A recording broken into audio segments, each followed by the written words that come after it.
Hello, and welcome to another episode of Tech Startup Unfiltered. I'm your co-host, Pete Daly-Dixon. I'm joined, as ever, by the ineffable Stuart Prestedge. Hey, Stuart, how you doing? Hi, I'm very good, thanks. Yes, very good indeed. I'm going to find a different adjective for you every week. And then at the end of a year, we're going to put them all together, and that will hopefully describe you. 50 adjectives. 52 Good luck. adjectives. Wow. Good luck. Yeah, I'm fine. So we've done it a couple of times. I thought it'd be nice to resurrect it, just to sort of catch up on anything positive that's happened personally or professionally over the last week since we got together. I can go first if you like, rather than put you on the spot. Give you a chance to think about it. Go for it. We opened public casting for Lucy, one of the characters in the short film I'm making, and we had nearly 100 really high quality submissions from actors in the UK, most of whom in their cover letter said how much they resonated with the message of the film. So I've shortlisted it, and now I've got to wade through the self-tapes when they come in. But that was just incredibly positive, just to see the response that the film is already having with its intended audience. So yeah, it's great. Fantastic. So yeah, I have a new team member. Cool. New salesperson who is speaking to leads, founders as they come in, qualifying them. We're getting lots of founders coming to us, but so we need, I need someone who's kind of doing this rigorously. So he's, it's 2 days in, but he's doing a great job so far. That's good. I'm also temporarily doing that myself. So I'm speaking to lots of great founders. It's having some great conversations with founders. That's the call I was on beforehand. So I was talking to a new founder, and he was, such a lovely guy that I didn't notice at the time, which happens. Gosh, that actually, what you're saying there, I mean that's a couple of things, obviously really positive from the business's perspective. But what you said there about talking to founders is actually a nice segue into the question I wanted to ask you today and have a chat about, because you have spoken, it must be, to hundreds of founders over the years that you've been, because some of you started as a founder yourself and you developed products and companies, and then over the years you've also helped other founders, and now more concretely with both the Tech Startup Founders Academy and the Pre-Seed Startup Funding Program. Yeah. And I was just thinking about that whilst reflecting on this week's episode, and I wondered, in all of those, I mean, I know you can't remember the details of every conversation. Your memory is self-confessed to be very poor. But I was just wondering, in all of those conversations over the years, whether there were any themes, kind of like the top three, if you like, mistakes that you see early stage, particularly early stage founders. And I guess before you go into that, firstly, how would you describe and define an early stage founder? And then what are the three biggest mistakes that you see early stage founders making? Okay.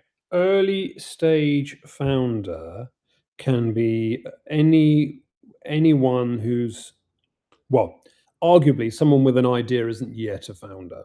But if they've sort of started to make steps towards making it real, whether that's writing things down, doing research, even starting creating technology, reaching out to people for help, all those things, I believe make you a founder, because you have to start somewhere. You have to, you're going to be a founder. So, and right the way up to, okay, we're seeking funding, or we've got an MVP that we're building or built or about to launch, maybe even launched already,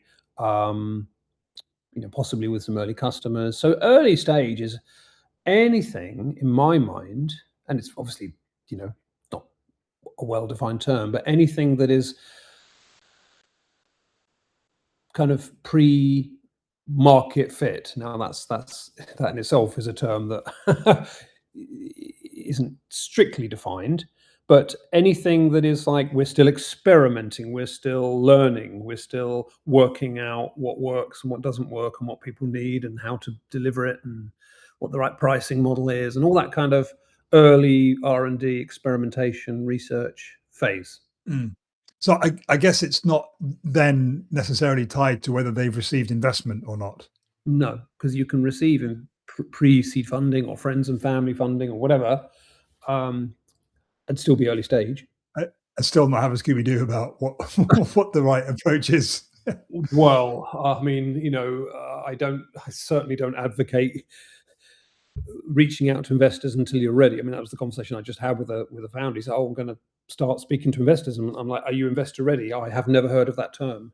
Okay, okay. Well, let's step back a little bit. Now, I do advocate speaking to investors as soon as possible, build a relationship, but you've got to be a certain point of readiness before you even have a conversation. Mm. And we've talked about it before, but you've got to have your strategy locked down. You've got to be, have a clear vision and clear direction and a plan. Mm. And not everything's worked out. Some things are guessed at, and things aren't set in stone, and they change. And you test assumptions. You don't know everything, but you have something, a line in the sand, something that you're Yeah. heading towards, and you have that confidence to talk about it. All right. So just so that it's clear in my mind and maybe in the mind of the listener or watcher of this episode, what is the line in the sand, to use your term there, of when an early stage founder is no longer an early stage founder in your view? And we know that this is in your view, the experience you Sorry, have. when they're no longer an early stage founder, or when they Yeah, have when they're no longer an early stage founder, when do they graduate? Yeah, the line in the sand that I mentioned was the Yeah, strategic side of things. I know that, but I'm just using the same term. Okay. We're talking about a line in the sand. When we've crossed this line, we know that we're no longer an early stage founder. What is true, I guess, of the founder and the founder startup? Yeah, it's like boiling a frog, isn't it? Founder becomes more competent, more confident, gets closer towards having a repeatable system, like an automated, repeatable money-making machine, as it were. Mm. Which involves automation and building a team. So you've got that delegation and standardization and processization, and it's a journey. So I don't know where the line is. That's why I said it's like boiling a frog. But you get, over time, you get more of these things, and at some point, you've got a business that kind of is working. But you'll always, in my experience, even if you think you've got, right, everything's working now, the marketing's done, I've got my sales team in place, the product, is works and hasn't got too many issues with it, and my support team is supporting people, and my dev team is just tweaking or adding features. You think everything's right, but there are always, in my experience, unexpected things that crop up.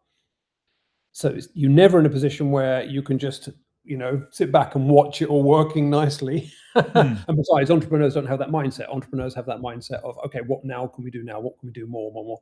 Yeah. But where are you not an early stage? Is it about being, you use the term investor ready, and the founder that you were talking to just now said he never heard of that term.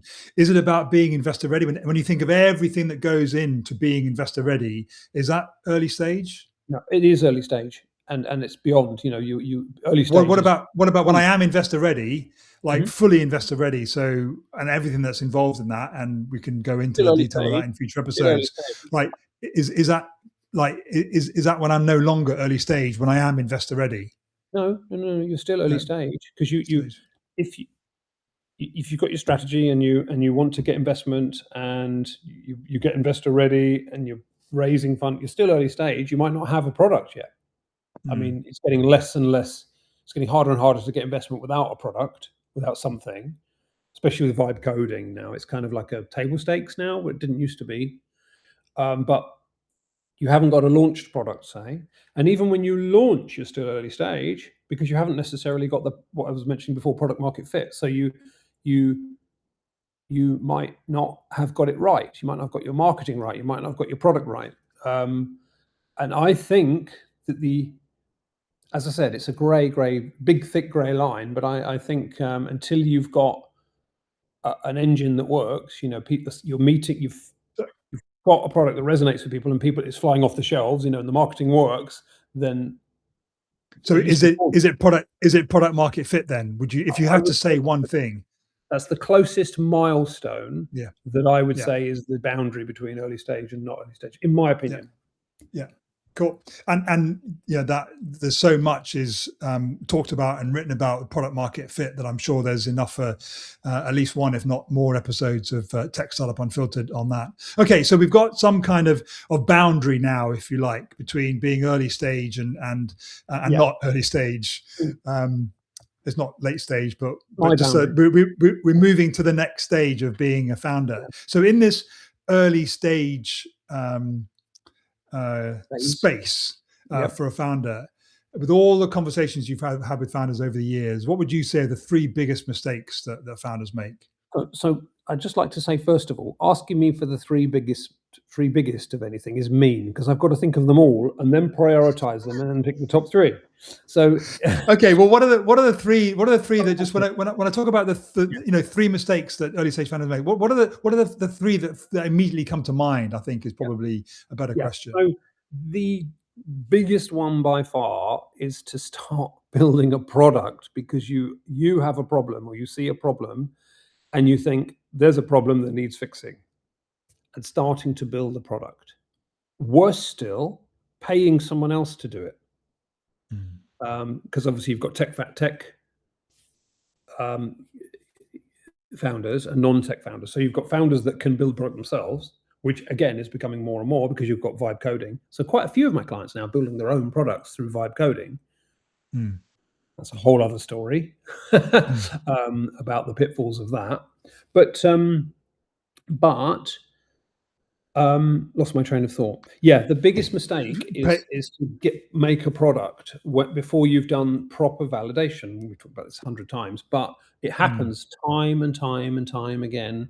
Even worse is to launch a product before. There are a few things you must do before launching, especially if you're planning to get investment. I don't know if it's a cardinal sin, but a huge. It's fraught with problems if you say that you've launched a product and then you try and get funding, pre-seed funding. You're potentially in a world of hurt, because you'll be limping along, running out of money, desperate for funding, and it's not a good place to be. I call it running the gauntlet, the gauntlet of launching to trying to get pre-seed funding. And I guess the longer the period post-launch that you haven't got meaningful traction is incredibly harmful to you, I would say. Selling a house, isn't it? If it's on the market for ages, people will look at the house and think, great price. What's wrong with it? What's wrong with it? Why has it been on the market for a long time? So that's an analogy I sometimes use.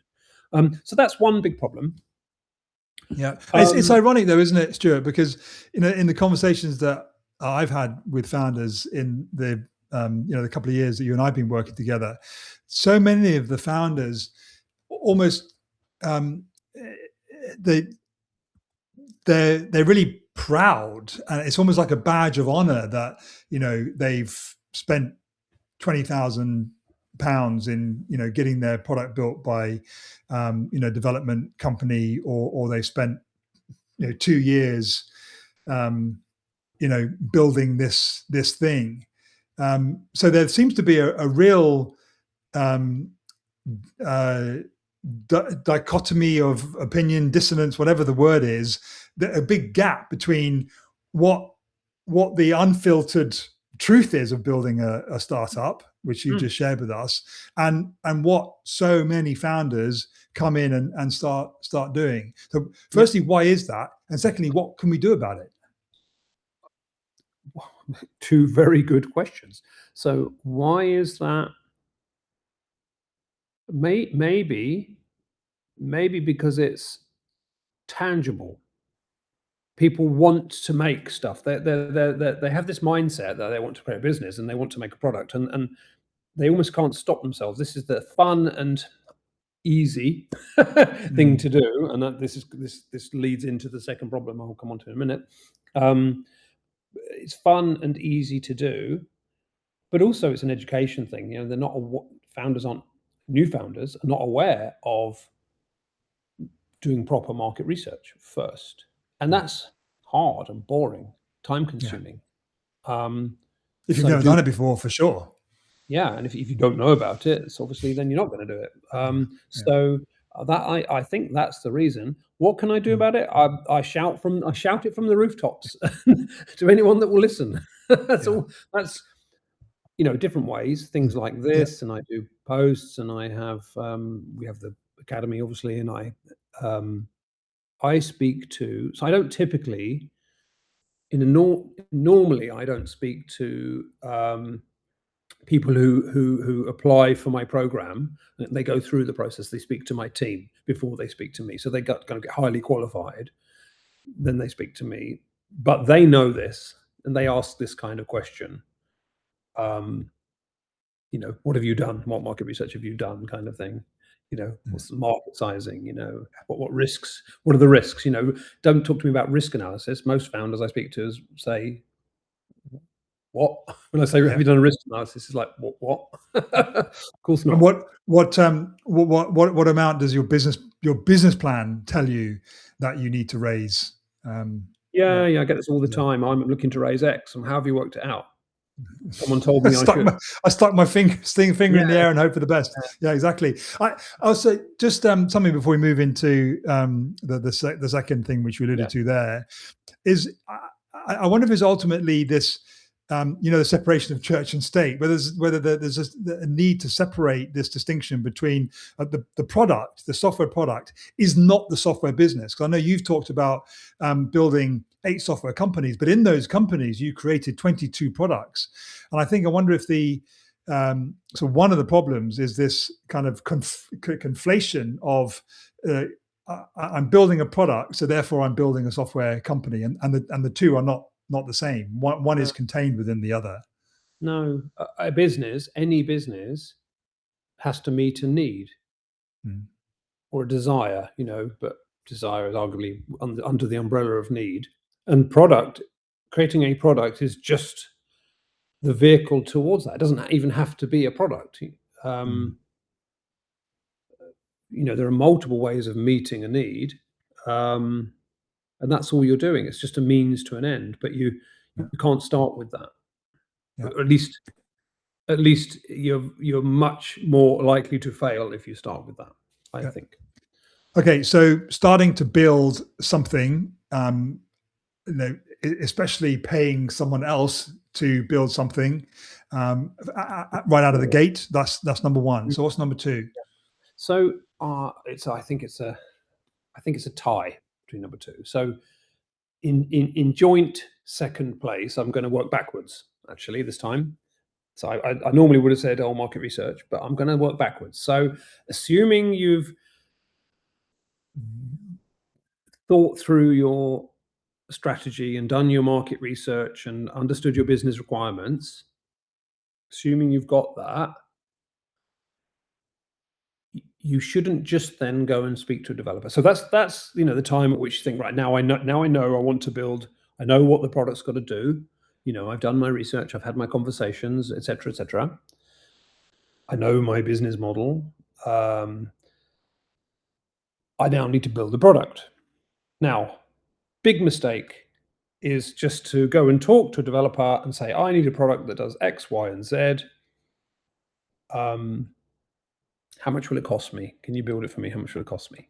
That is a terrible thing to do. Now, some development companies, some development providers are really good. They have the middle gap that I'm alluding to. So that middle gap is your technical requirements. And you need that. You need that to be able to articulate exactly what you want. Now, I think people don't do it because it's hard or they don't know about it. It's actually quite a hard thing to do, to get right. And I'm actually creating a tool to help people do it because, they struggle. But anyway, that's a separate matter. But some of these companies will do that with you, and they're disciplined enough, but it will cost you. But you can do it yourself. You can do it yourself up to a point. But if you don't do the requirements document, what happens is you end up either with something that isn't fit for purpose, or you fall out with the developer, and because it's going in such a wrong direction that you give up on it, or you end up spending so much more than the original quote, because you're like, well, hang on, you haven't done this and you haven't done this and that, and it's like, well, it wasn't, you didn't say this, so we've got to change, we've got to pivot, we'll charge you more, takes a lot longer. And I have lost count the number of times I speak to founders and say, oh yeah, I gave up on the first attempt because the development provider, didn't do what I wanted, or just it was costing more and more and more money over and above the quote or whatever. And this is all because there wasn't a requirements document. Which basically I can dive into what's in a requirements document. Not now. That's a whole other episode. Yeah. Okay, but in a nutshell, it defines in detail, in layperson speak, not in technical speak, for the most part, what you want in your software, the requirements of your software, what you need from your software. And if you can't describe what it's like going to a builder and saying, build me a house with 5 rooms. You wouldn't do that without speaking to an architect first, who draws the size and the shape and the features you want for the house. I want the sound system, or the wiring for a sound. So it's a bit like a blueprint for your product. That's right. Yeah. And the good news for anyone listening or watching this is that if you haven't done a technical requirements, prepared a technical requirements document for your product, there is a free template inside the Tech Startup Founders Academy on School. Just go to school.com/Tech Startup Founders Academy with hyphens between them /about. There's probably too much to say, but we'll put the link in the description. Yeah, there's that's one of the free templates that we give every member of the academy. And if people struggle, I have a service that helps with that. Yeah, so I can do that with founders. Great. So that's number 2. What about number 3? Well, you know what number 3 is. I said it on every single episode of this, I think. Market research, doing the validation, market research. Yeah. So speaking to customers, and I simply say to founders, if you can't reach potential customers just to have a conversation with them, how are you going to reach them and get money out of them? And there are various tactics and ways of doing this, but you could reach those customers and get them to come towards you in a way that is exactly the same as how you would sell the product to them. So if that doesn't reach them and attract them towards you, for them to say, then how on earth will you do it when you've built the product? There'll be no difference. Obviously that's not the only way to reach them, but then you have conversations with them to work out what the needs actually are, which feeds into your requirements, which feeds into your product. And I think we've had a whole episode, I think, on validation, and I know that it will be something that we come back to time and time again. So so there we've got it. The top 3. Interestingly, the first 2 were around starting to build. So not only should you not start building before you've done some kind of market research and validation, but you also shouldn't start building until you've developed technical requirements, and you probably can't do that until you've spoken to customers. So it's joint. All three of those are probably joint first place, but there's certainly maybe. three big ones. Yeah, maybe. Do you want some bonus ones? One bonus. I'll give you one bonus. I've just got my eye on the time. That's all. Okay. All right. I would say another big mistake is, can I do joint fourth? Choosing the wrong development provider, not going through proper rigorous due diligence, and choosing just the first one or the cheapest one. Okay, and there's a whole load of things. I went through this. I was on a call with the founder for half an hour, listing out all the things that she should be checking before, giving the thumbs up. Yeah. And the other is around co-founders, choosing the wrong co-founder, and again, not doing your due diligence, and not just due diligence, but not really understanding your needs and your strengths and weaknesses and what you need, and then going through the rigorous due diligence around the co-founder and understanding the implications of having a co-founder or not, and the various different sort of situations. So I'd say they were joint four. Well, true to form, Stuart, you've given more value than was expected. You can't help yourself, can you? Sorry. Don't apologize for that. That's for apologizing for being you. No, don't change at all. Right, so that's calling it a wrap on this episode of Tech Startup Unfiltered. So we will be back, same time, same place next week. Thanks for listening, for watching.